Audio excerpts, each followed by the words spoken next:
बिस्मिल्लाहिर्रहमानिर्रहीम। अस्सलाम वालेकुम नाज़रीन, फैसलाबाद शहर भर में सरकारी ज़मीनों पर नाजायज़ काबज़ीन के ख़िलाफ़ ज़िले इंतज़ामिया का ऑपरेशन जारी है।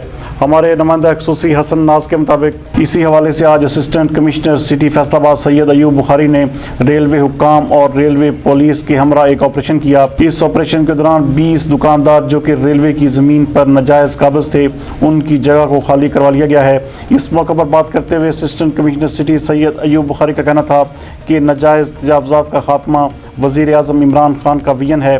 ऑपरेशन राजबाग रोड डंडा बाज़ार में किया गया है। उन्होंने कहा कि सरकारी अराज़ी पर किसी को भी कब्ज़ा हरगिज़ नहीं करने दिया जाएगा।